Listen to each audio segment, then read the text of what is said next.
Bienvenidas y bienvenidos al homenaje a uno de los hombres que con más tesón ha defendido en nuestro país el vínculo entre el medio rural y la conservación de la biodiversidad. Él es Jesús Garzón Hale.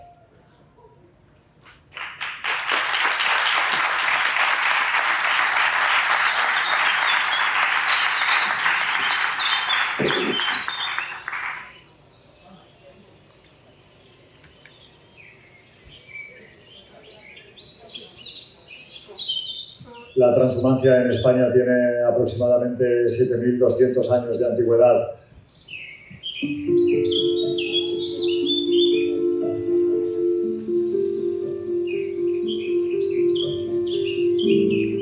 Hace que se muevan millones y cientos de millones de semillas de plantas que de otra forma se extinguirían.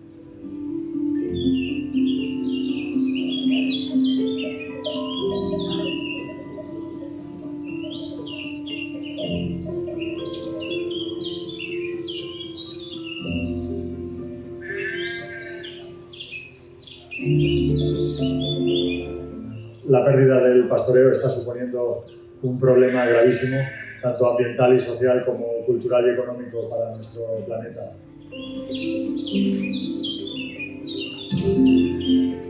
Mi sueño para el futuro sería que se recuperaran por lo menos esos 5 millones de ovejas transhumantes y cabras transhumantes, y que esto fuera un ejemplo a nivel mundial de cómo gestionar el territorio en paz y en libertad para todos.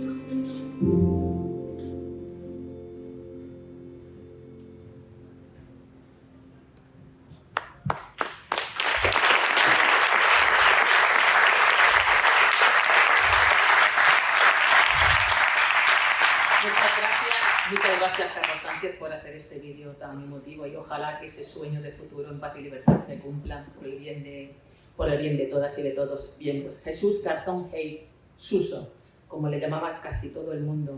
¿Quién era? Pues un Quijote de nuestro tiempo que sembró batallas, cosechó voluntades y recogió recompensas, porque ahí está el Parque Nacional de Monfragüe o la Declaración de la Transhumancia como Patrimonio de la Humanidad de la UNESCO.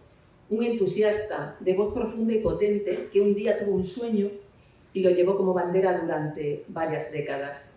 Para recordar su figura esbelta, aunque no desgarbada como el personaje cervantino, para recordar su legado nos reunimos hoy aquí en esta feria Naturcil, que pretende, como él lo hizo, fusionar intereses entre las personas que viven en y del campo, aquellas que acuden a él en su tiempo de ocio o las que trabajan para armonizarlo con la conservación de la naturaleza. Van a hablar ahora personas muy cercanas a él que nos trasladarán visiones diferentes de Suso y de los paisajes que pateó por la geografía ibérica. Después presentaremos los premios a la conservación de la naturaleza que llevan su nombre, instaurados por Naturcil, y procederemos a la entrega del primero de ellos. Jesús Garzón ha sido un referente del conservacionismo y del medio rural español, eso lo sabe bien el filósofo, naturalista y escritor Joaquín Araujo, que ahora nos va a hacer una breve semblanza de este perfil. Joaquín, por favor, cuando quieras.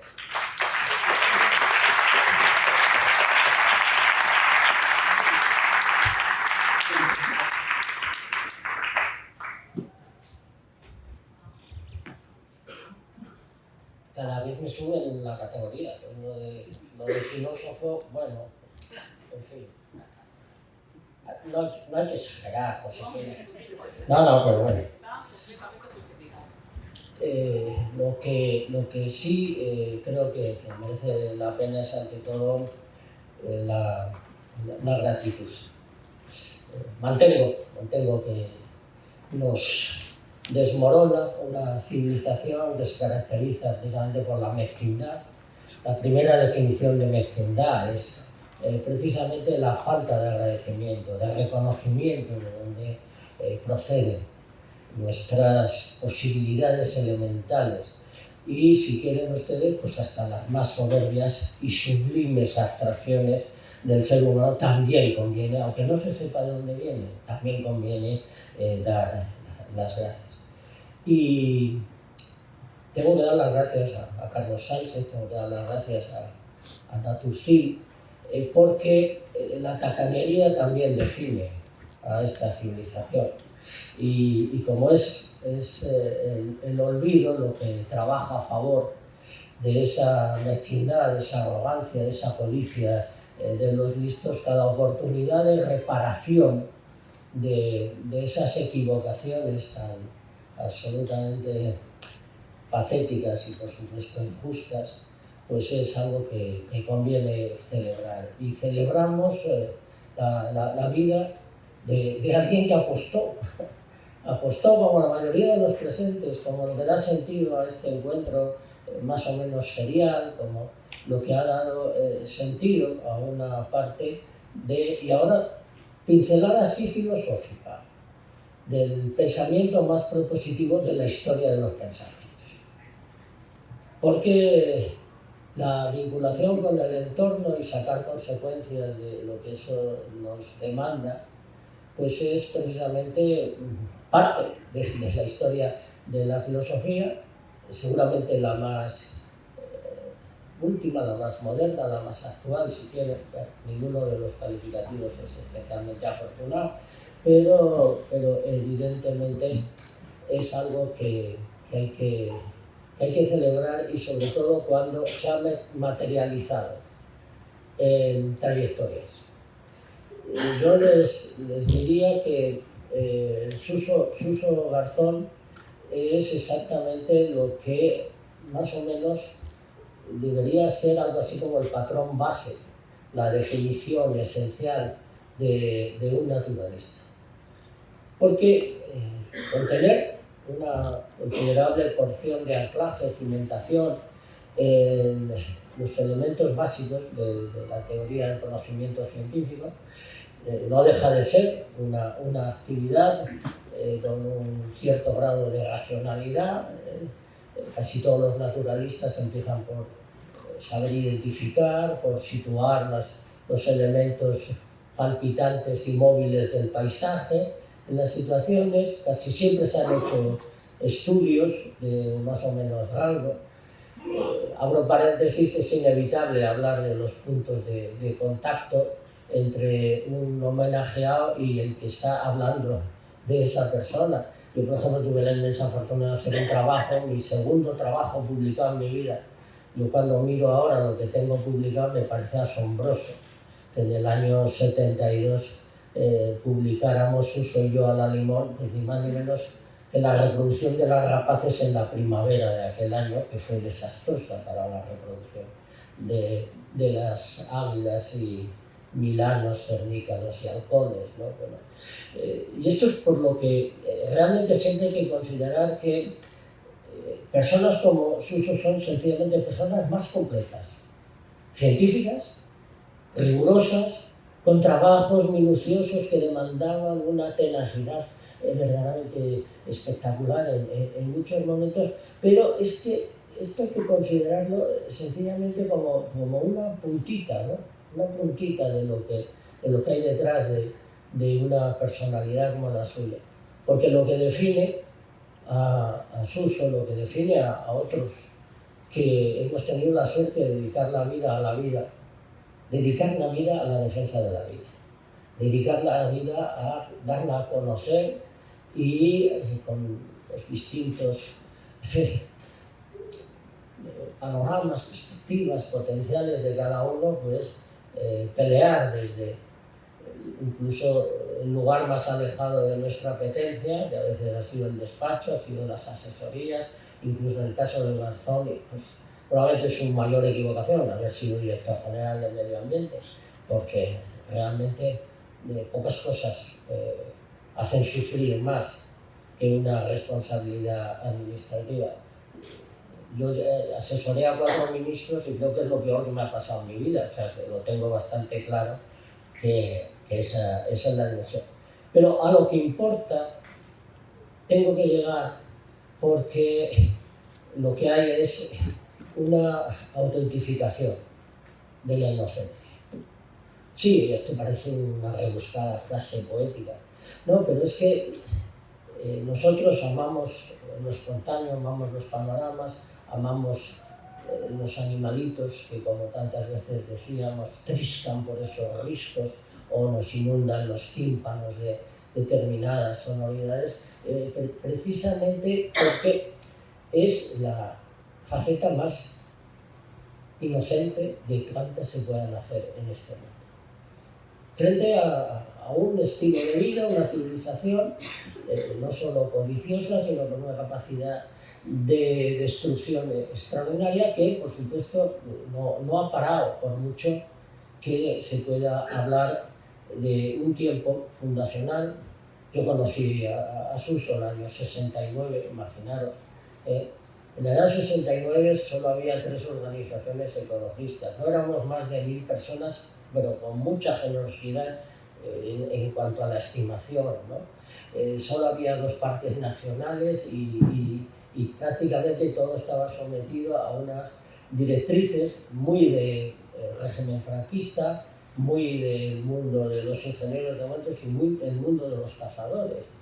Había reservas nacionales de caza como grandes elementos de encuentro, en realidad, con la naturaleza. Bueno, piensen ustedes que en estos 55 años pues las cosas no han podido cambiar más.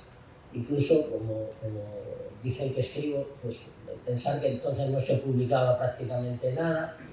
Luego apareció la revista Periplo, luego la de Vida Silvestre en Nevicona, pero bueno, todo eso ha ido cambiando y hasta cuando salía un libro de naturaleza al año lo celebrábamos.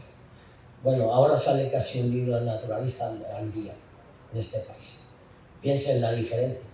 Ahora hay entre 700 y 900 organizaciones de defensa de la naturaleza, ahora hay unas 300.000 personas más o menos vinculadas a las organizaciones, y ya lo que me parece absolutamente inenarrable y casi de menor consideración, pero no deja de ser espectacular.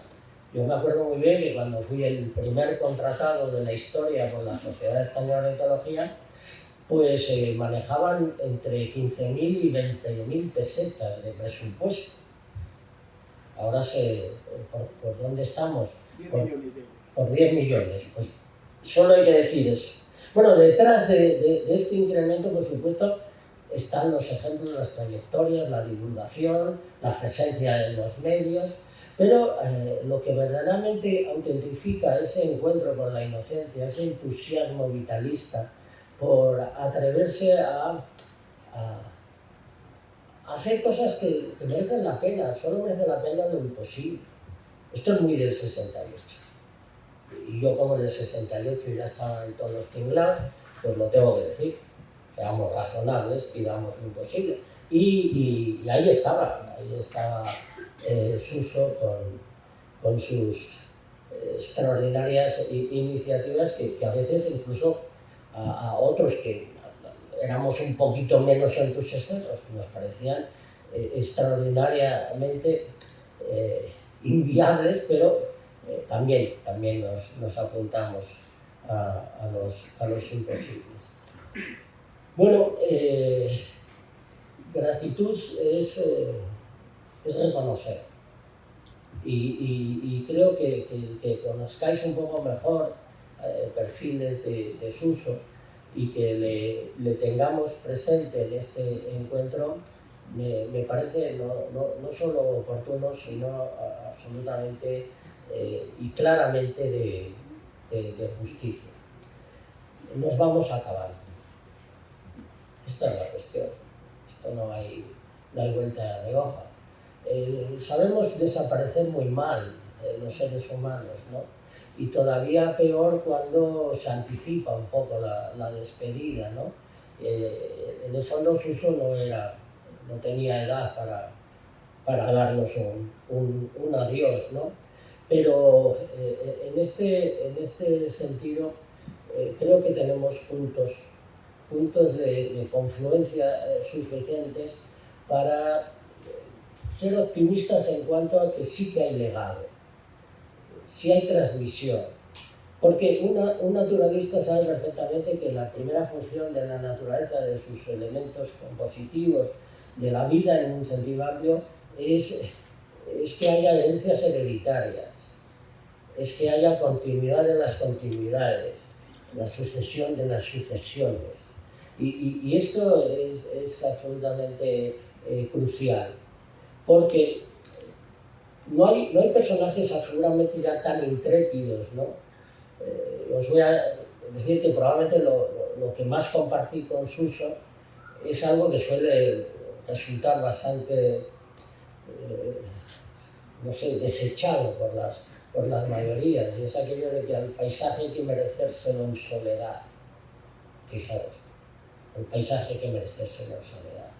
Y en ese aspecto, pues algunos hemos pasado unos cuantos miles de días en soledad, en plena naturaleza, con la intención de merecerlo. Lo de nos estamos acabando es porque sí, está empezando a desaparecer, pero bueno, pensemos que desaparecieron nuestros padres fundadores y ahora ya es la segunda oleada.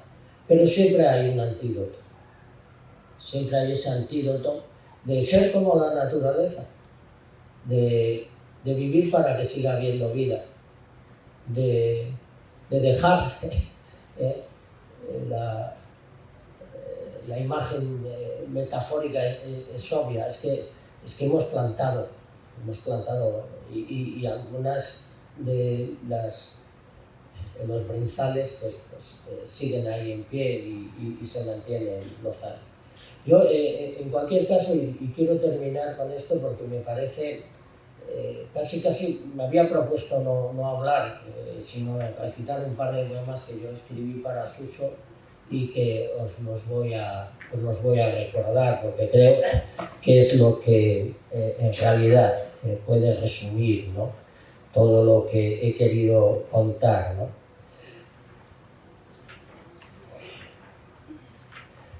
El primer poema ya lo escribí hace mucho, estaba Suso en perfecto estado de salud, con mucha actividad, y es un poema de simplemente laudatio, de elogio a lo que hacía, que era defender lo que más hizo en los últimos 25 años de su vida, transhumancia, como el viento y sus canciones, como el agua y sus promesas, como sus veredas, cordeles y cañadas. El pastor es un camino que anda y su única morada el viaje. Y el viaje es el compañero de viaje. Descansa solo cuando bajo un árbol se puede. Su destino, ningún otro que no sea su origen. Por eso, por él nunca mermó la libertad de nadie, tampoco la suya, como Séneca nos recuerda. Tampoco desgastó paisaje alguno, porque transhumar también es sembrar.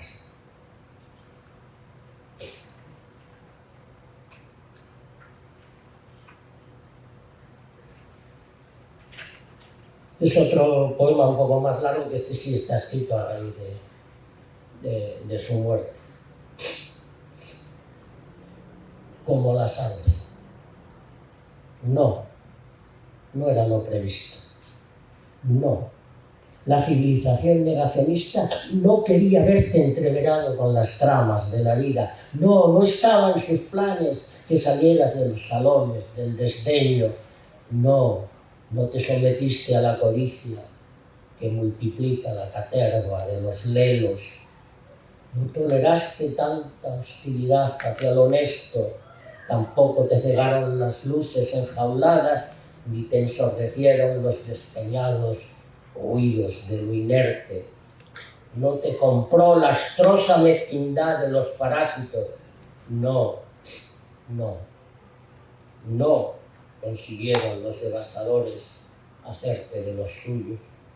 Y claro, un suspiro de alivio brotó de donde todo brota, porque si escuchaste a la libertad, si desobedeciste a los voluntariamente encarcelados en ellos mismos, si bendijeron tus ojos las desparramadas lontananzas, si residiste en todos los horizontes imposibles y te acostaste en nidos de buitre y te acariciaron las soledades todavía vivas, si cundió tu amistad con lo muy escaso, si te salvó lo salvaje.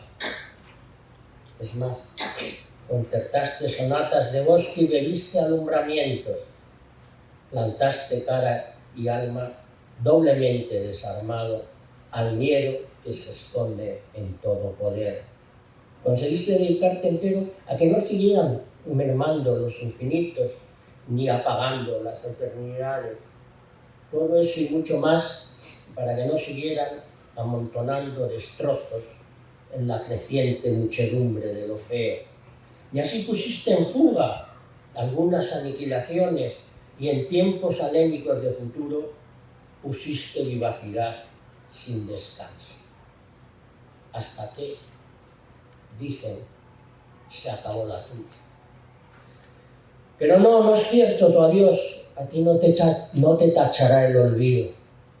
Hay linces, águilas, dehesas, cañadas y monfragües que te llevan puesto como si fueras su sangre.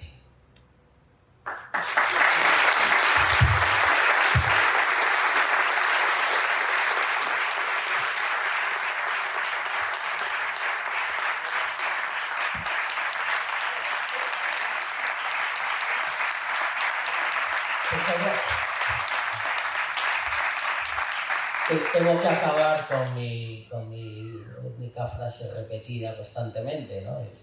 Gracias y que la vida os atalante como Suso atalantó a la vida.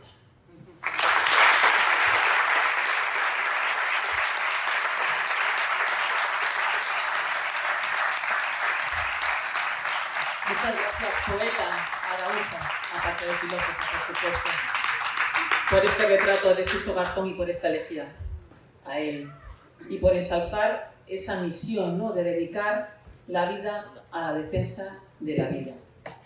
Bien, junto a los ganados trashumantes, Suso Garzón dio muchas vueltas por este mundo ibérico, por el campo y también por la ciudad, porque había que hacer visible la contienda a los ciudadanos y, por supuesto, a los medios de comunicación. Y a la vez que caminaba, creaba la Fundación Trashumancia y Naturaleza. Está con nosotros, con nosotras, Mariti González, ella directora de proyectos de esta fundación, una pastora trashumante que vivió muchas experiencias con Jesús Garzón y que ahora quizás pues, nos cuenta alguna de ellas. Mariti, por favor.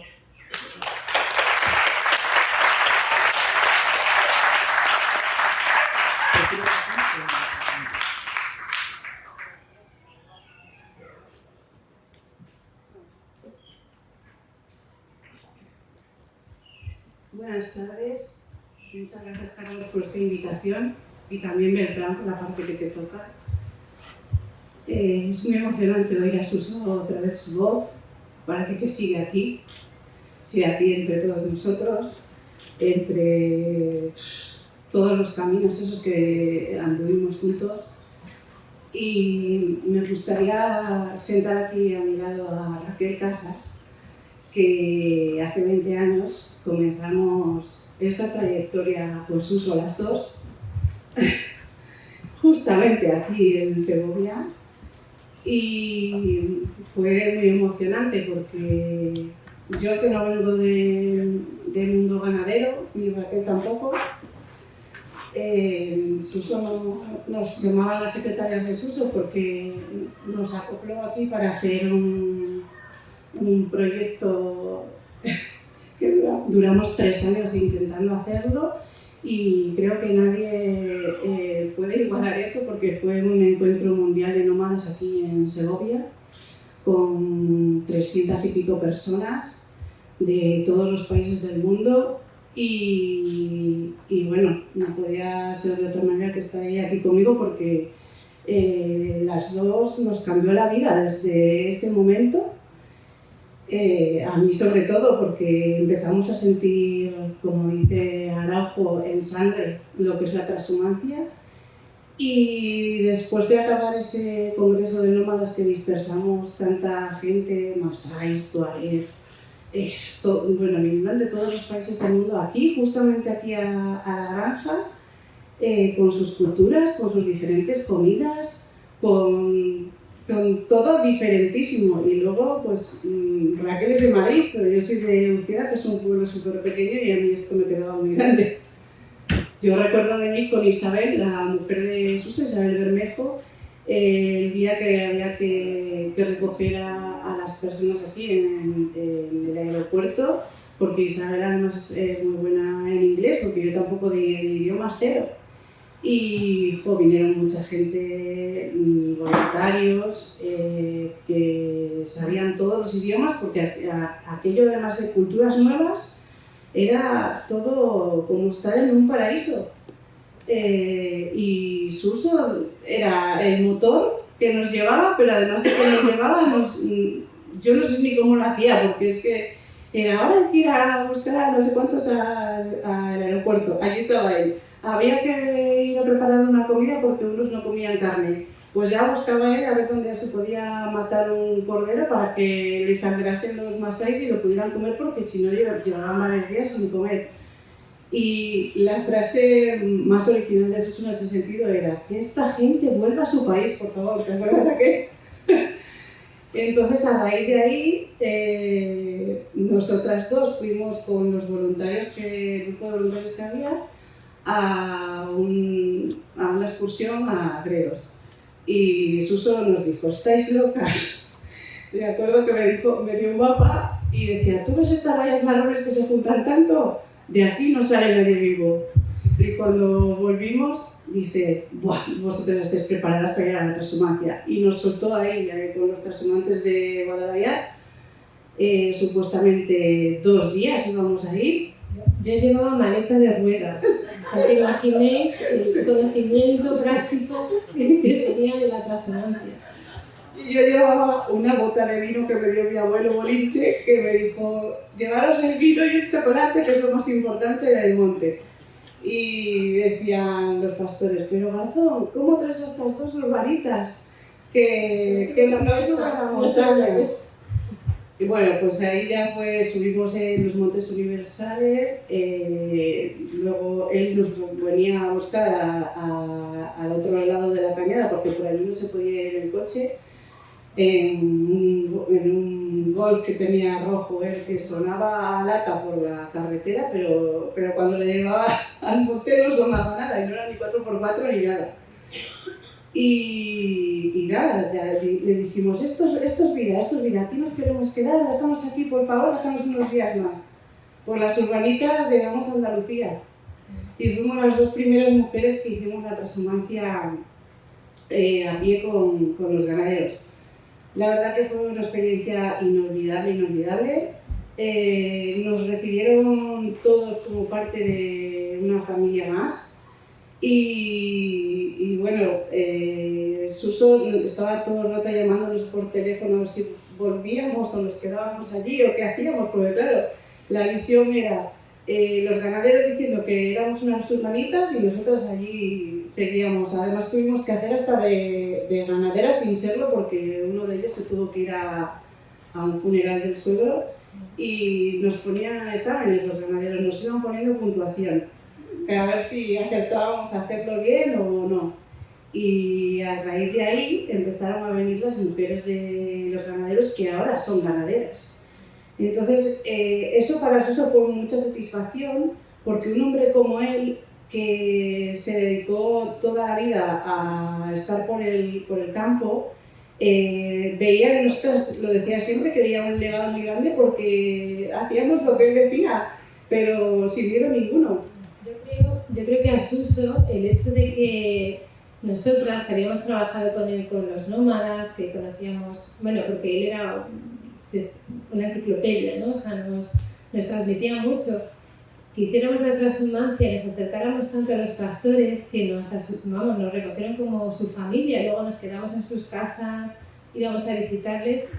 A Suso le dio como un impulso, como que le acercó a él también mucho a ellos, ¿no? A los propios pastores transhumantes.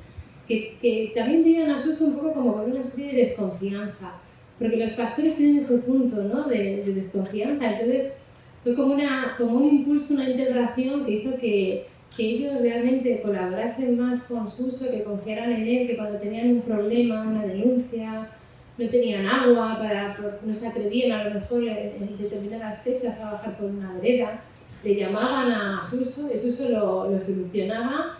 Y luego, bueno, pues Marique ha hecho mucho de intermediaria también en esa labor, y yo creo que eso fue un punto de inflexión también en su trabajo.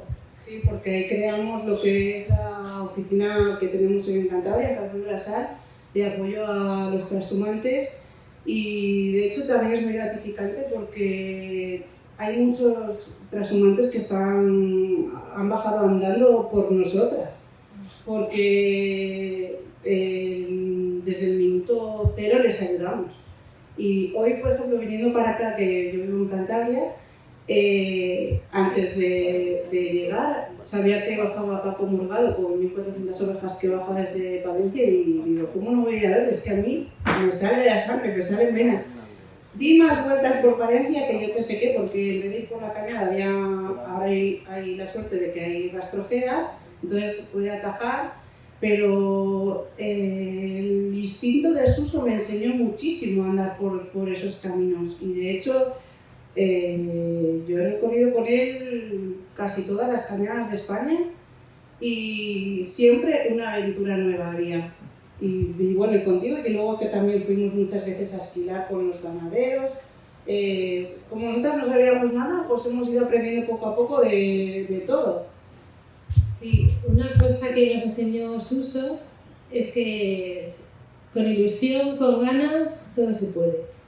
Porque donde todo el mundo le decía aquí es imposible pasar, aquí hay un polígono industrial, aquí no te cogen el teléfono, Suso llamaba, Suso pasaba, siempre tenía amigos por todos los caminos que salían a su encuentro, conocía a mucha gente, muy observador, siempre se fijaba en los detalles de las personas, sabía mirar por dentro a las personas, siempre tenía una copla, un poema también, una aventura que contar, o sea, a niños, mayores, a todos. Y luego era una persona que hacía magia. O sea, yo me acuerdo de ir con él a un pueblecito de Madrid, porque le habían encargado de hacer una exposición en el pueblo y luego tenía que dar una charla en el colegio. Y entonces Suso, pues, un desastre. Luego hay unos pósters mal colgados. Bueno, cuando lo vio el alcalde, un cabreo. Pero Suso, ¿qué has traído? Me empezó a dictar pies de fotos. Tú tráelo mañana. Yo apuntando los poemas para apuntarlos mañana. Y yo tenía un disgusto. Digo, ay, Dios mío, si no queda bien. Y llegamos al día siguiente y había sucedido la magia. O sea, las señoras del pueblo, emocionadas de ver fotos de los pastores y de la transhumancia que habían vivido de pequeñas, habían adornado el salón con flores, con objetos antiguos. Eso era precioso, el alcalde estaba emocionado y Suso, claro, estaba todo henchido. Y en la escuela, pues es que era un fenómeno, o sea, empezaba a hablar de los osos polares, del cambio climático, de los pastores, y los niños pues veían a ese señor tan grande, porque era grande Suso. Y bueno, pues se quedaban así con la boca abierta. Y yo creo que esos niños que han tenido la suerte de conocer a este personaje, igual que nosotras. Y nuestros hijos. Y nuestros hijos. ¿Ahí hay dos de ellos? Pues ya su vida ha cambiado. Y el legado de Suso, desde luego, está en ellos, está en todos nosotros, porque Suso solo ha habido uno. Pero su mensaje, que lo ha repetido hasta la saciedad, pues es nuestra labor, es seguir defendiéndola. Otra cosa que hizo Suso fue unir el mensaje de la gente humilde, vamos a decir así, la observación de los pastores, de la gente de campo, con la universidad. Y todos estos datos que da Suso de las semillas, siempre los ha apuntalado con investigaciones científicas y siempre ha sido una persona que ha sabido unir esas dos partes, ¿no? Y me acuerdo de ir con él porque tuvimos un proyecto de investigación en la Autónoma y siempre tenía, o sea, siempre te dejaba hablar, porque era una persona muy humilde, pero cuando había algún comentario que no estaba él de acuerdo, tenía algo a su favor, siempre tenía la investigación científica, es que sabía tanto que desbordaba. O sea, bueno, pues ¿qué voy a decir de Suso? Que somos unas suertudas de haber estado junto a él tanto tiempo, de que confiase tanto en nosotras, porque igual nos mandaba estar en la oficina que ir con los pastores a recoger lana, que ir al ministerio a pelearnos allí con quien fuese. Pero eso es la parte de humildad que dice Raquel, la tenía Suso muy presente, y hoy en una charla que dio Beltrán, que decía que no hay que hacerse caso de las administraciones, yo también digo lo mismo. Aquí en Segovia en 2010 hicimos un proyecto piloto que veníamos con un rebaño de 2.000 ovejas desde Trujillo y llegamos a Soria y La Rioja. Yo para mí fue una de las primeras transhumancias más largas, de 40 días casi. Y Suso dijo que cruzaba con las ovejas y las llevaba al acueducto de Segovia, porque era una de las capitales que le faltaba. O sea, él recorrió todas estas capitales, las de Castilla y León, en todas tiene algo. Y la anécdota más guay fue llegar allí al acueducto, se enroscan las ovejas cuando van a parar, se enroscan. Y oye, que ni que hubiera habido allí lo que dice Raquel Magia, se quedaron allí quietas, enroscadas. Y, o sea, todo como él decía que había que hacerlo, aunque no fuese cañado, y le daba igual, que dijera el ayuntamiento, el alcalde, que viniera por allí, quien es que le daba lo mismo. Yo he tenido que enfrentarme en muchas transhumancias que él igual se tenía que ausentar por algún motivo, y me ha tocado sola, y esa fuerza de él, aunque no sea su hija de sangre, soy su hija adoptiva y la he heredado, y ojalá todos los que han vivido esa parte del legado de Suso, porque ha ido, igual que las ovejas sembrando semillas, ha sembrado muchas semillas en muchos sitios. Estaría bien que todos las recogiesen y siguiesen, porque otro como Suso no le va a ver. Es un hombre que vivió, como decía antes Araujo, en una etapa de que ya quedan pocos, en los años 60, todas esas adversidades y cosas que os pasaban, y siempre decía que los niños eran los mejores transmisores para esto, y ojalá se pueda seguir en los colegios, en las universidades, en charlas como estas o ferias como estas, seguir ese legado en esa parte, además en la parte divulgativa. En las universidades hay muchísimos estudiantes con muchas ganas, y nosotros siempre les ofrecíamos a venir a hacer las tesis con la transhumancia, y han sacado datos reales que son la realidad que habría que dejar del beneficio que hace todo esto en el campo. Suso es el paradigma del hombre libre. Él fue libre, y una cosa que hizo Suso, aparte de divulgar, es mostrarlo con su práctica. Por eso sus últimos años se dedicó él a hacer la transhumancia, porque su sueño, que era que hubiera habido rebaños institucionales, o sea, que el propio organismo de parques nacionales, por ejemplo, tuviera sus propios rebaños, pues vio que en un momento dado que eso no se va a cumplir. Y las vías pecuarias, si tienen su función ecológica, es porque tienen ganado. O sea, está muy bien que tengan ecoturismo, que tengan unos usos complementarios, pero sin ganado las vías pecuarias dejan de ser los corredores ecológicos de vida que son, ¿no? Por eso Suso nos demostró que es posible, que si se quiere se puede, no es tan difícil, las administraciones podrían hacerlo, los ayuntamientos podrían hacerlo, generando puestos de trabajo. Los niños podrían aprenderlo, o sea, si podría promover una industria. Hemos visto aquí hay stands de gente que está promoviendo de nuevo la lana como un recurso primario que tenemos que poner en valor, como hacen otros países. Tenemos todo, lo tenemos todo, y no somos capaces de sacarle uso, de aprovecharlo. Y Suso ya se plantó sus botas y dijo, pues yo lo voy a demostrar, ¿no? Y tenemos que aprender eso, que es posible, y que está en nuestras manos el exigir que se haga. Hay muchos documentos, hay un libro blanco de la transhumancia, se está haciendo un plan de salvaguarda de la transhumancia. Tenemos que exigir a los que nos lideran y a los que nos recogen los impuestos y a los que, pues que todo esto que este hombre nos ha enseñado, que se haga realidad, pues también es nuestra responsabilidad. Así que, bueno. Y que está muy bien también que se haya proclamado por la UNESCO la transhumancia como cultura inmaterial, pero si no se mira por los pastores, la transhumancia no va a llegar a ningún fondo. Y lo ideal es que tanto los pastores de España como los de todo el mundo hacen lo mismo. Sí, eso fue una cosa que aprendimos también en el encuentro de nómadas. Vinieron pastores que no habían ya, sí, no simplemente, gente que no había cogido ni un avión, no vinieron sus representantes, ¿no? Y lo que terminamos un poco con el principio, gente que no hablaba el mismo idioma, religiones diferentes, todos tenían una visión en común, que es la que nosotras hemos querido dejaros aquí, ¿no? La libertad, que es un pastor nómada, un pastor transhumante, lo que era Suso, que era un hombre libre, sembrando vida, pues que entre todos pues, lo mantengamos vivo. Que viva siempre el legado de Jesús Garzón y que viva la transhumancia.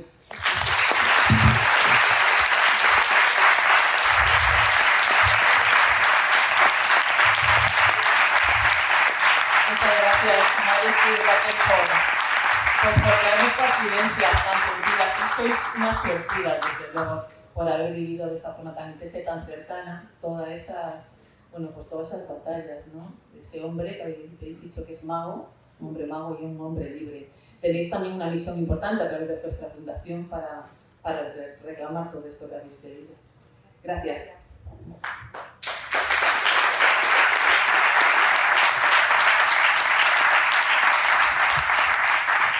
Y nos preguntamos ahora qué sonidos acompañaban a Jesús Garzón y a los pastores y pastoras por las vías pecuarias.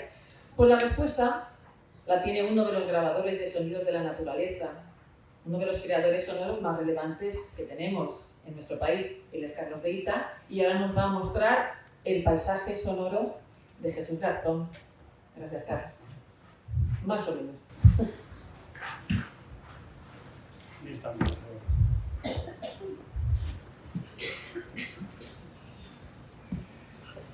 Bueno, yo voy a estar de pie porque prefiero poder gesticular, prácticamente. Bueno, lo primero que quería decir es que bienvenidos a todos, a todas, a estos valles, a estos bosques de Balsaín, que es el lugar que yo elegí hace 30 y tantos años para venir a vivir. O sea que bienvenidos a casa. Pero las vueltas que da la vida, o las vueltas que dio la vida antes, porque yo conocí a Jesús Garzón bastantes años antes, aquí mismo, a 200 metros de donde estamos aquí, en la Fuente del Cochero, una cerquita que está aquí al lado, durante la celebración de lo que se llamaba algo así como Congreso Preconstituyente del Movimiento Ecologista. Eran tiempos constituyentes, años 78, 79. Aquí hay un par de protagonistas de aquel congreso que, como éramos jóvenes y modernos, lo hacíamos al aire libre ahí en la Fuente del Cochero, ¿no? Bueno, aquel congreso yo asistía muy joven, estupefacto a una serie de discursos y de conversaciones sobre los límites, los objetivos, las estrategias por los que debería discurrir el ecologismo en España, el naciente ecologismo en España. Y entonces, en un momento determinado, empezó a haber un murmullo y se decía que venía Jesús Garzón. Efectivamente apareció Suso, por aquella época una persona joven, fuerte, arrebatadora, sugerente, sugestiva, y nos contó que venía de unas sierras extremeñas que por no tenían ni nombre, y nosotros le llamábamos Valle del Tajo, que no es mucho decir porque el Tajo es el río más largo de España, pero venía de allí donde había estado negociando con una marquesa. Suso era un buen narrador y un detalle como este nunca se le escapaba. Había estado con una marquesa negociando el alquiler de una finca que Licona, los bárbaros de Licona de aquella época pretendían arrasar para plantar pinos y eucaliptos. Allí había la principal colonia de buitre negro de España, que era como el fin del mundo. Bueno, cuando dijo aquello Suso, tenía que pagar una deuda, no tenía dinero y decía que si no pagaba iría a la cárcel. En ese momento toda esa asamblea de intelectuales, profesores, activistas y algún oyente como yo, nos pusimos de pie a una y empezamos a protestar, a decir que no, nunca, jamás, todos contigo, Jesús, ¿no? Y yo ya aprendí lo que es el concepto de lobo alfa. Una persona mucho mejor que en las pelis de Félix, ¿no? Estaba por aquí Grey, su hija, hace un rato y hablábamos de esto. una persona que llama a los suyos y todos se ponen detrás de él incondicionalmente y van a donde les pida. Ese era Jesús Garzón, el gran arrastrador, el gran líder de la conservación, la persona activa que arrastraba a todos sus amigos, ¿no?, detrás de él. A mí de Suso luego le conocí bastante mejor, después de esa primera impresión. A mí de Suso me sorprendía mucho una cosa que decía. Él no hablaba de que había visitado un lugar, o que conocía muy bien un sitio, o que había estado allí o acá. Decía, yo he corrido mucho por allí. Yo me lo imaginaba siempre corriendo de acá para allá, con esos trancos largos que daba, no pues no tan como él, tan fuerte, y yo le veía siempre de aquí para allá por caminos desconocidos. Así que la vida de Jesús Garzón, la actividad conservacionista de Jesús Garzón, yo creo que se puede resumir en 3 grandes correrías. La primera gran correría, es antes de que nos organizáramos como movimiento ecologista, es cuando Suso recorría todos los montes a pie, los bosques y los valles de la cordillera cantábrica, durante los años 60, finales y principios de los 70, conociendo una naturaleza que no podemos ni imaginar cómo debía ser, y conociendo unas culturas y un paisanaje que nadie debe echar de menos, porque debía ser de supervivencia y de hambre. Y él decía que iba siempre con una escopeta de un solo cañón, un frasco de aceite y un saquito de sal, porque eso era lo único que no podía encontrar en el monte. Y yo cuando él me contaba eso, pensaba en otro cazador que vivía en las taigas del Usuri. No sé si habéis leído los libros de Iván Arseniev, o habéis visto la película de Akira Kurosawa, Dersu Uzala. Bueno, yo pensaba en Dersu Uzala cuando veía a Suso con una escopeta de un solo cañón, un frasco de aceite y un saquito de sal. Esas fueron sus primeras correrías. Desde allí llegó a esas sierras sin nombre que el Icona estaba intentando arrastrar. Nos arrastró a todos sus amigos, como decía Ringo Starr, siempre con una pequeña ayuda de mis amigos, nos arrastró a todos y le puso nombre. Aquello se llama Monfragüe. Y convirtió esas sierras, aquella lucha, en un auténtico símbolo de la conservación mundial de la naturaleza. Pero cuando Monfragüe estuvo ya más o menos encarrilado, que aquí nunca se acaba de trabajar, detectó otro gran objetivo. Y vio que las cañadas reales, la red de cañadas reales, era una red que vertebraba la naturaleza en toda la península ibérica, que por esas cañadas reales, desde tiempos inmemoriales, habían transitado los rebaños de ovejas, las semillas enredadas en el pelo, en la lana y en las pezuñas, y detrás de ellas los lobos, los buitres, los pastores y los relatos. Y se puso en marcha, y llamó a sus amigos, y todo el mundo se puso en marcha detrás de Jesús Garzón, abriendo las cañadas reales y despertando los rebaños de ovejas. Bueno, yo me dedico a grabar sonido de la naturaleza, y quizá tiene que haber empezado por ahí, y a contarlo. Entonces siempre me ha interesado mucho, cuando pienso en una persona a la que admiro, qué es lo que escuchaba cuando hacía su actividad. De manera que yo lo que os propongo ahora es que hagamos un breve recorrido sonoro, la banda sonora de los paisajes, de estos 3 paisajes que os he dicho, por los que corría monte arriba, monte abajo Jesús Garzón. Cuando Suso empezó a andar detrás de las cañadas, detrás de las ovejas, en las cañadas, en sus botas ya acumulaba bastante polvo, y por eso se me ha ocurrido que este título, no muy original, pero creo que sí muy adecuado, puede ser una buena introducción a la banda sonora de los paisajes que Jesús Garzón conoció, divulgó, comunicó y ayudó a proteger.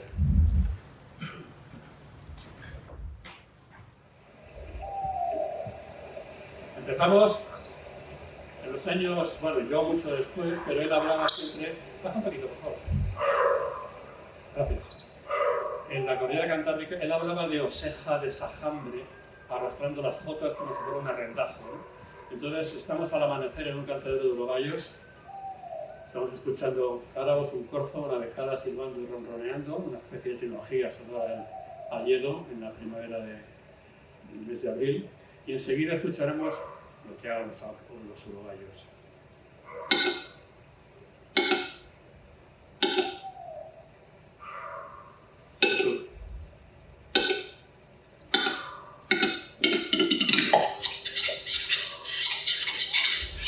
A las 4 de la mañana, en un cantadero de urogallos, en los Oseja de Sajambre,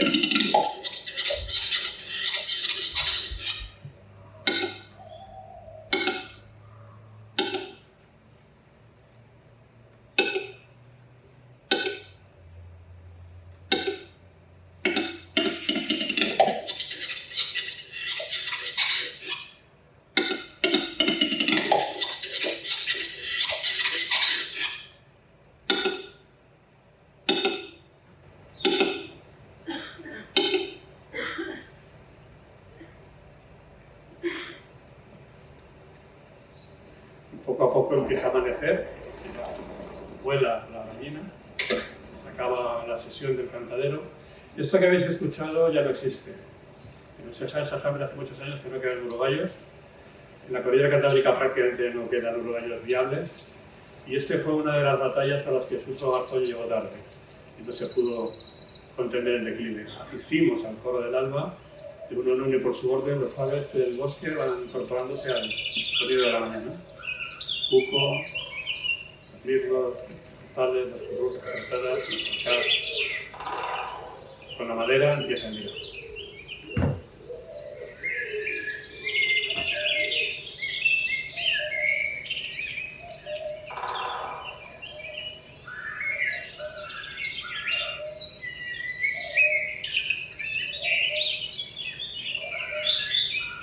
No es mala vida la que transcurre con esta música de fondo, ¿verdad?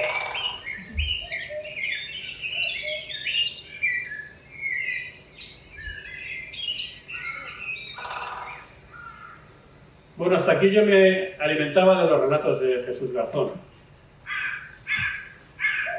A partir de aquí, yo empecé también a ser testigo de las andanzas de Suso.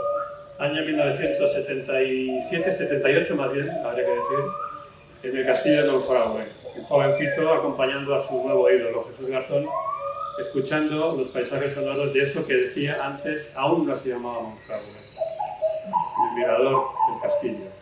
Así que os propongo ahora que asistáis con los ojos abiertos o cerrados, como queráis, a la hora del cambio de guardia, en una dehesa en Toril, las dehesas que ciñen las sierras de Monfragüe, esta hora en la que los sonidos del día dan paso a los sonidos de la noche, en que el último cuco da paso al primer mochuelo, que el último saltamontes da paso al primer grillo, que va templando sus élitros, y cómo a medida que cae la luz y las sombras se estiran y se vuelven azules, el paisaje sonoro se enciende.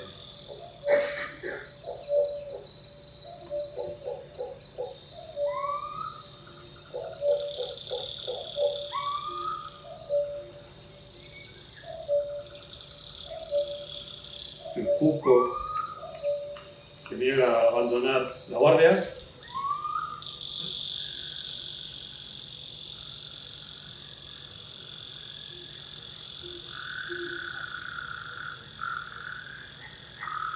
Y ahí con las voces rotas, roncas, el croar de los anfibios, a los corredores, a Rita Canela de San Antón, a una vaca pastando, se enciende la noche.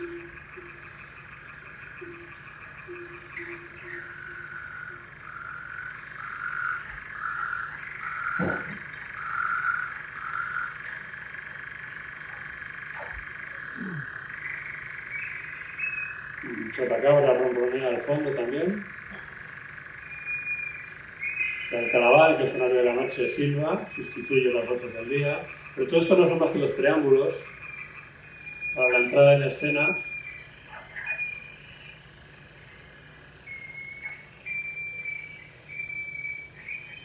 de ahí está, del ruiseñor común. El crescendo del ruiseñor común. Bueno, estamos al pie de esa foto que veíais antes en el castillo, resumiendo en un minuto una noche entera de grabación en ese gran espacio acústico que es la portilla del Salto del Gitano, dos grandes riscos que hacen que el sonido reverbere, y esa reverberación dibuja el espacio. Estamos en una noche de helada en invierno y estamos escuchando el cerdo de los búhos reales, los búhos diciendo bu. De ahí el nombre, o buju, si son alemanes.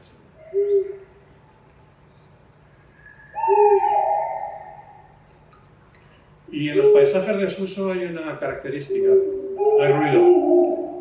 No solo hay muchas cosas, sino que también faltan otras. Y la primera que no echamos de menos, que detectamos, es la ausencia de ruido y sosiego. Aunque el ruido en las fincas de corchuelas, la de la Marquesa, la del Castillo, puede haber bastante.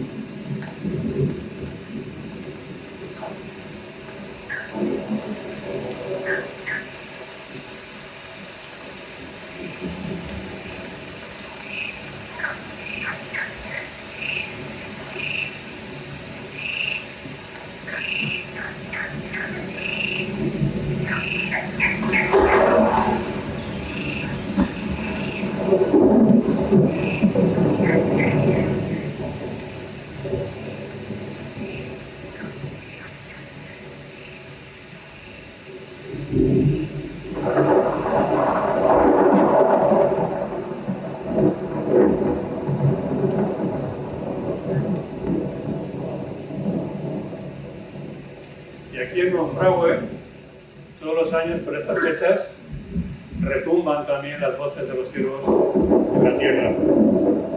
Estamos en la dehesa de Cansinas, el corazón del Parque Nacional de Monfragüe, con una cierva ajustada que me ha visto. Esos ladridos son de cierta alarma. Y al fondo, después donde vemos los truenos del cielo, los truenos de la tierra que son paramidos de los cielos.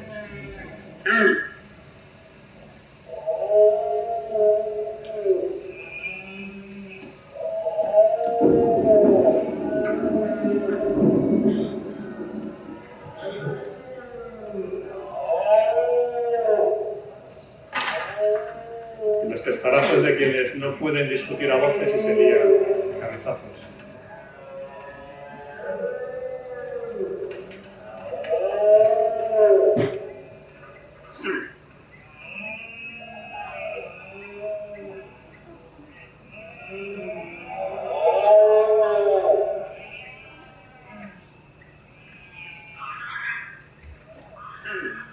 Y el tercer paisaje de Suso, el tercer gran paisaje sonoro de Suso, la tercera gran fuente de evocación, que es el paisaje sonoro, sería este redil a orillas de la Cañada Real Soriana Occidental, quiero recordar, como una hora antes de que amanezca, calentándonos al fuego. Suso está aquí callado, no está contando historias, está respetando la historia que cuenta el rebaño. Y yo creo que no puede haber un sonido más tranquilo, una sensación de sosiego mayor que un rebaño que todavía no se ha despertado.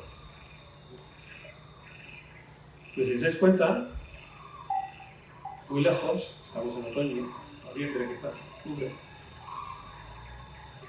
más que las ovejas, más que los pastores han madrugado la bandada de grullas, que va a pasar por el horizonte, casi un poco por encima de nosotros. Y ahora sí es hora de despuntar, de abrir las vallas, las puertas del redil y empezar el nuevo día. Y de una a una, por su orden, las ovejas con los diferentes tipos de cencerros, uno para cada oveja, para los machos, los zomos, para las parideras, van saliendo y despuntando el día, amaneciendo en la Cañada Real.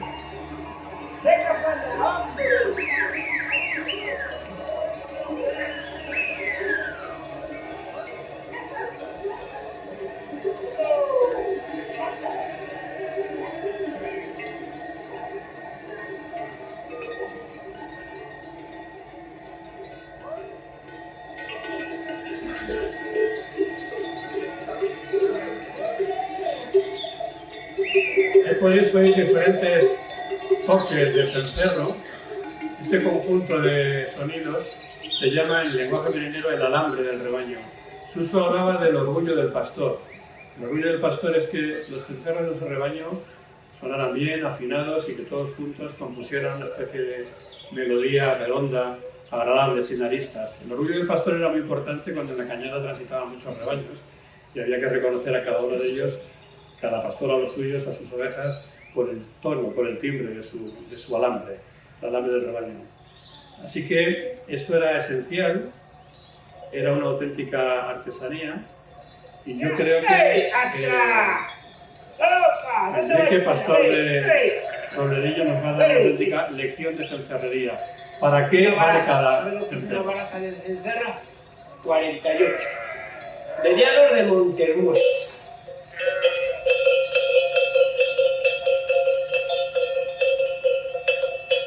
La mediana. Luego, las dos clases de la recortada, unas más altas y otras más bajas.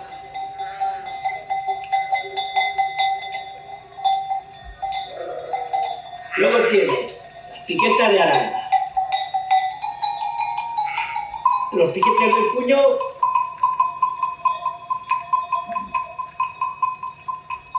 piquete pequeño y el grillo. se le suele poner a las corderas. Vale.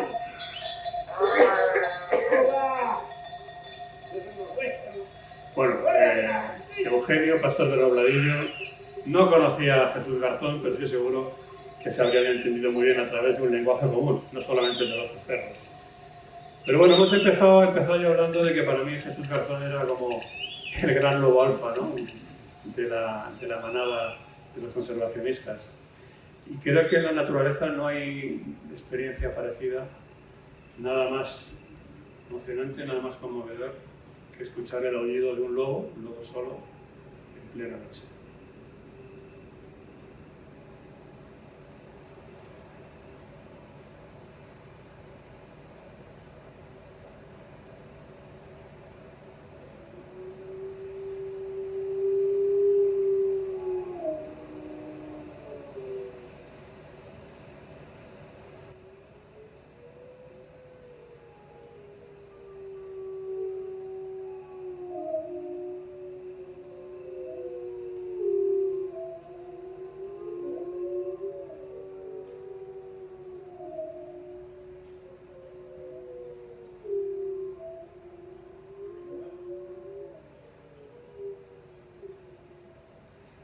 O quizás sí hay algo mucho más sobrecogedor y más emocionante que escuchar un lobo a la distancia, que es verte metido, sin saber cómo, dentro de una manada de lobos, escuchar al lobo alfa que convoca a los suyos, que los suyos responden y a ti te ignoran, pasan de ti, siguen haciendo su vida.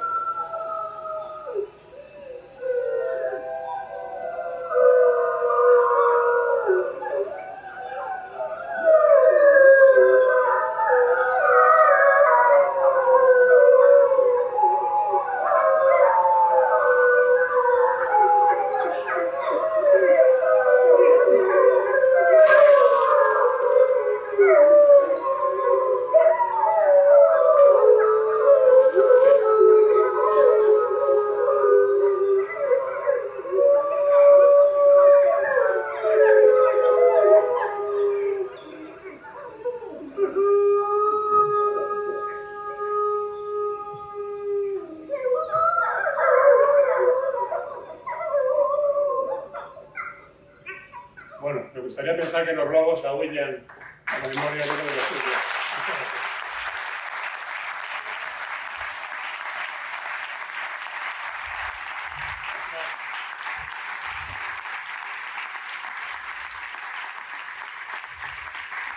Muchas gracias, Carlos, por este estremecedor concierto de lobos y cencerros.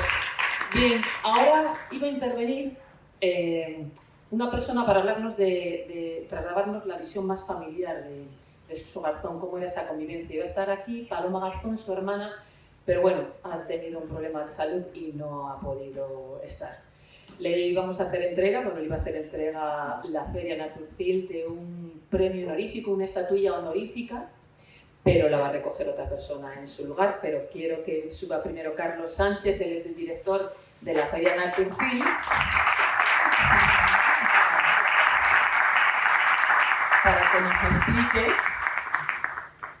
para que nos explique bueno, pues el concepto y el significado de este premio, Carlos. Bueno, pues muchísimas gracias primero a todo el mundo por asistir, estamos entre amigos. Es muy emocionante para mí este premio y también entregarlo, obviamente, en memoria de Jesús Garzón. Lo que intentamos transmitir en esta escultura, en este bronce del artista Javier Ayarza, el escultor maravilloso que nos ha ayudado tanto. Primero, nuestro lema todo el año ha sido todo comienza con una semilla. Todo comienza con una semilla. Nosotros sembramos conservación. Y qué semilla más importante en la península ibérica que la bellota de los encinares del monte Mediterráneo. Y qué personaje tan humilde, tan importante también en el monte Mediterráneo como es el ratón de campo. Entonces unimos humildad y la semilla de nuestros paisajes ibéricos tan queridos y representamos esta escultura del escultor Javier Ayarza en memoria de Jesús Garzón.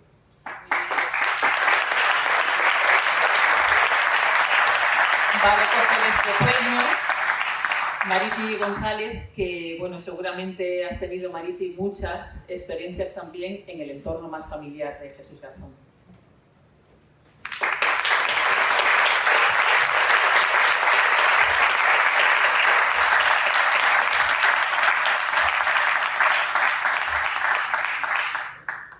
Muchas gracias en nombre de su familia y sobre todo esto yo creo que le va a hacer mucha ilusión a su nieta Maya, que le seguía en todos los sitios y nada, sobre todo también en nombre de su mujer Isabel, que tampoco ha podido asistir aquí, y sus hermanos. Que nada, que el mejor homenaje que le podemos hacer a Suso es seguir creyendo en todo lo que hizo él. Y su última intervención pública fue en Naturcil el año pasado, justamente hace un año, en Cervera, en Huesga. Y nada, que ha dejado muchas cosas para seguir adelante con todo, así que habrá que seguir queriendo.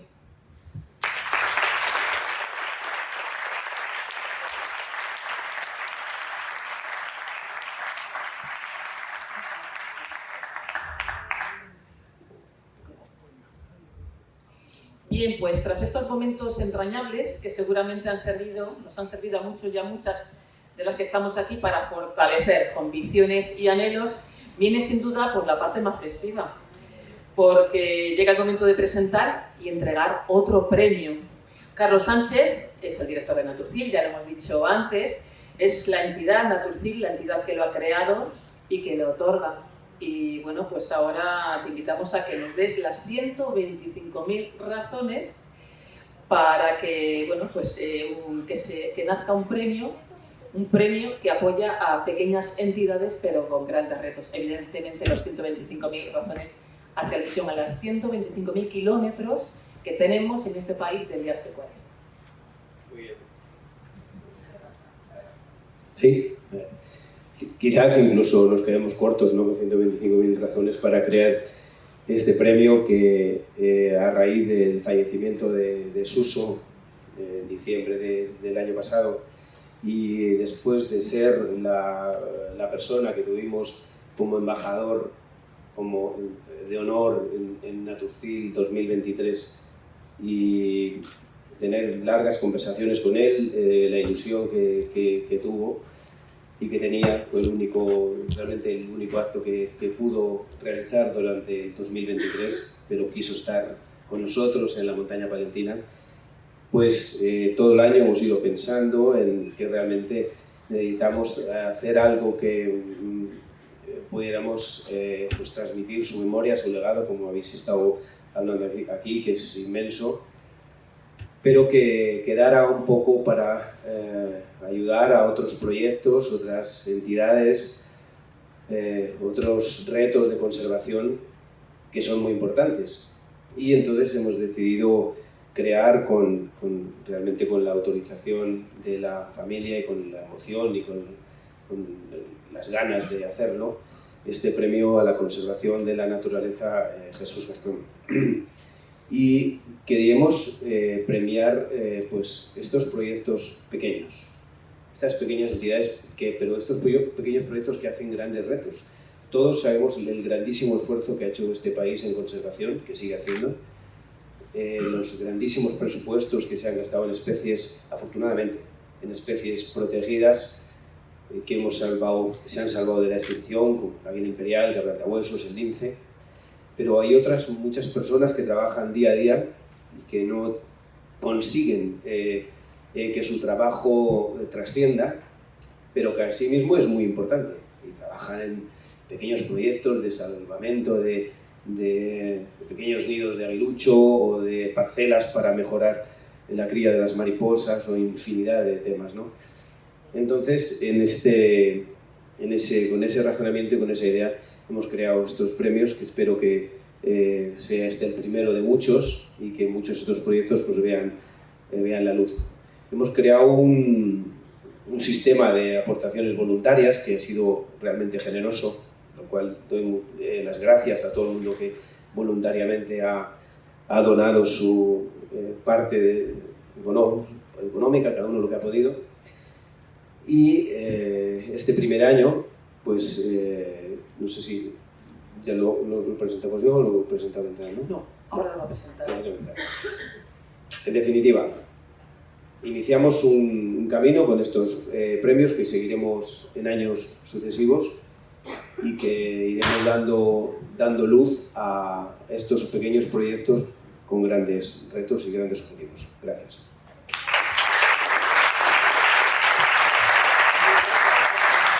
Gracias, Carlos. Y bueno, sí, porque queremos que...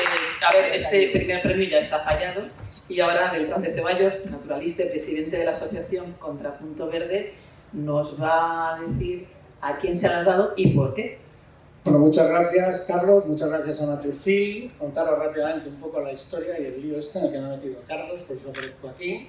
Estuvimos este verano en Inglaterra, en la feria más grande del mundo de conservación de la naturaleza, el Global Bird Fair, y también, por alguna manera, estábamos viendo cómo podemos utilizar el paraguas del Global Bird Fair, porque está clarísimo que Naturcil es una feria que está destinada a ser la de referencia en este país en este tipo de temas. Indudablemente tiene que tener por detrás un trasfondo de conservación. A todos nosotros nos mueve la conservación de la naturaleza, a todos nos mueve el macho alfa, y el macho alfa nos inculcó la conservación de la naturaleza. Y entonces, bueno, pues también agradecer a Penny Robinson y a Tim Appleton, el que nos dijeron, nos animaron, hay que montar un premio, y hay que dar un premio, un proyecto. Bien, ahí lo que os ha contado Carlos, sí, efectivamente, todos sabemos los grandes esfuerzos que se han hecho en España para la conservación de especies y espacios amenazados, pero bueno, hay una serie de especies menores, o mejor espacios menores, donde pequeños grupos conservacionistas están haciendo grandes esfuerzos y están haciendo trabajos día a día. Sí es cierto que a mí me había invitado Josefina a decir las deliberaciones del jurado, pero cuando estuvimos sentados Carlos y yo, y nos apremiaba y tal cual, pues bueno, pensamos, se lo vamos a dar al Ayuntamiento del Oso. Y se lo vamos a dar al Ayuntamiento del Oso porque el Ayuntamiento del Oso es un ayuntamiento muy pequeño. Yo cuando empecé con el proyecto del Oso, que por cierto estaba con Suso, para variar, fue exactamente, va a hacer ahora 30 años, en 1994, y la idea era, pues bueno, convencer a un pequeño ayuntamiento de que realmente un prado seco, una zona labrada, un antiguo humedal, era muchísimo más productivo a todos los efectos si estaba inundado y volvían a aparecer las grullas y volvían a aparecer los gansos. Nosotros estábamos haciendo una captación de fondos en la Expo 92, habíamos conseguido dinero con Fundación Doñana, teníamos que pelear en Doñana, pero en Doñana todo es muy complicado y decidimos hacer algo en el camino a Doñana. Para ahí con Poncho Coronado, que era un abulense, y con César San Segundo, nos dijeron un buen sitio, estuvimos viendo y para allá nos fuimos. Tuvimos la suerte de dar con personas muy interesantes y nos pusimos a trabajar, a conseguir fincas, a hacer transformaciones, pero indudablemente había que trabajar con la gente local, como no hay otra manera de hacer conservación de la naturaleza, que es con pie a tierra y con la gente que está día a día, como los pastores de Suso o como toda la gente que nos vamos encontrando en el campo como está, ¿no? Bien, entonces decidimos Carlos y yo, bueno, pues al Ayuntamiento del Oso. El Ayuntamiento del Oso ha estado trabajando desde el alcalde que yo conocí, que vais a conocer hoy, que ha tenido la gala venir con nosotros, a otro alcalde que quiero darle también un homenaje, que está felicísimo, a Feli, que hizo un gran trabajo, que desgraciadamente no ha podido seguir por un tema de una enfermedad, a todos los habitantes del Oso, que en ese momento nos ayudaron, a Rafa, a Viviana, a Bonifacia, a Antonio, a tanta gente que creyó en nosotros y que en realidad el decir que esto se va a mover porque vayan a aparecer unas grullas en aquel momento sonará francamente duro. Pero bueno, desde entonces ha estado el Ayuntamiento conservando la laguna, con sus más, sus menos. Hay que echarnos una mano, indudablemente este premio de Naturcil va a ser un acicate para continuar, va a ser un acicate para seguir manteniendo un humedal que afortunadamente y el día de hoy pues es conocido por muchos, es conocido en el ambiente de Castilla y León, pero que indudablemente solamente tiene un protagonista, como todo en la conservación de la naturaleza, y todos los que nos movemos por unos paisajes tan maravillosos, que es el paisanaje, y este es un premio que se concede al paisanaje del oso. Por lo cual, poco más puedo decir. Muchísimas gracias. Muchas gracias. Espero que hablen los homenajeados, que realmente son los que tienen que hablar. Muchas gracias.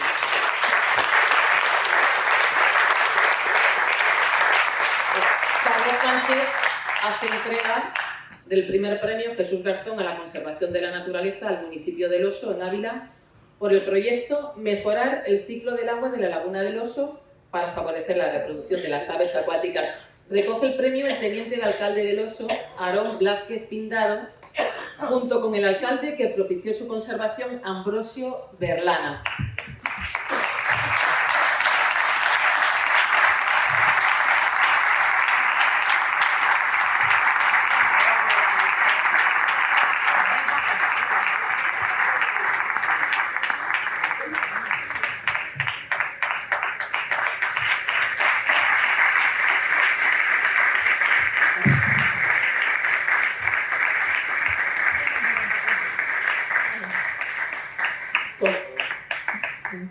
Con ellos ha subido también Cristina López, ella es nieta de Ambrosio Verdana y va a dar unas palabras en nombre de su abuelo.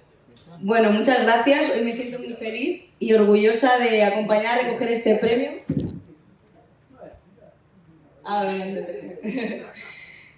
Bueno, hoy me siento muy feliz y orgullosa de acompañar a recoger este premio a una persona muy importante para mí. Él es mi abuelo. Y a sus 95 años.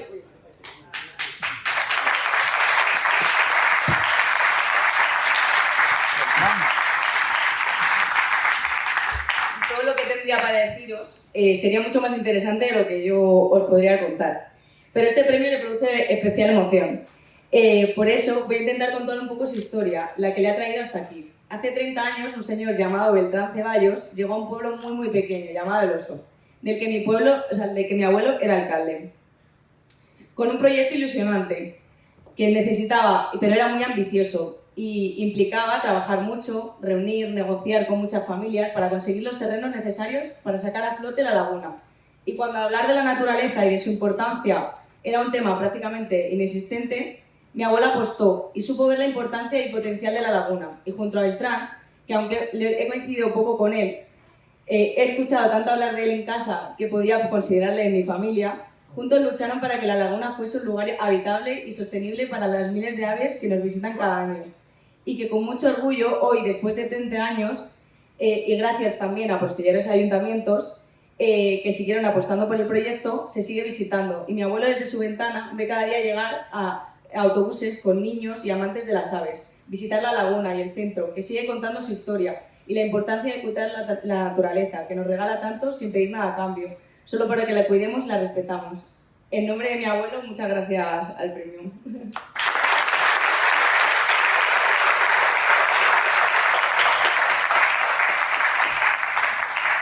Muchas gracias por todo.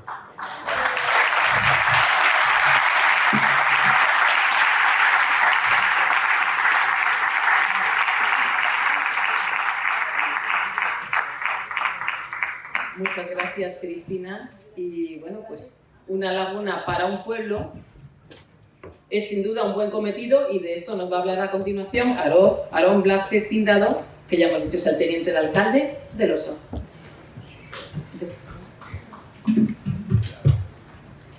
Me gustaría dar las gracias sobre todo a Carlos y a Natucir por haber concedido este premio, que bueno,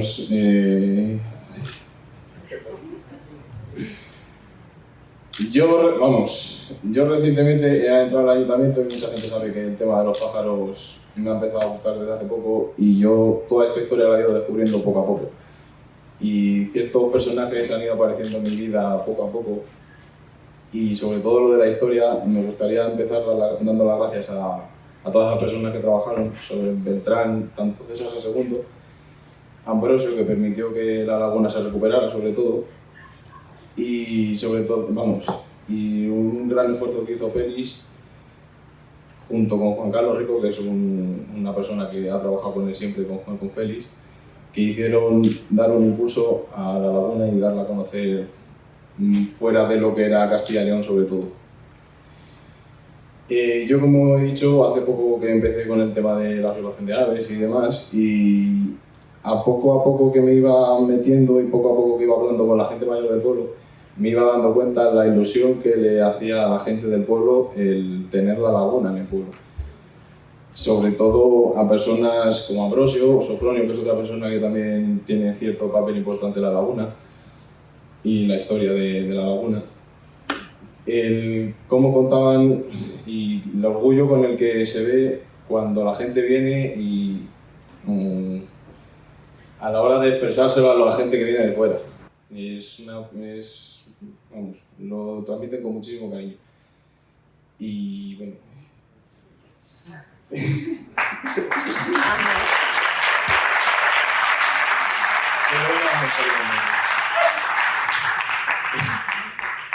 Y bueno, espero que este premio sirva para dar un impulso a las nuevas generaciones que venimos detrás, que un poco nos esforzamos porque vaya poco a poco cada día mejor la laguna y su entorno sobre todo, y intentar hacer crecer un poco más la laguna y sobre todo disfrutar del espacio tan bueno que tenemos, que yo que he visitado diferentes humedales, pocos humedales así he visto en tan poco tamaño, con tanta diversidad y poco más.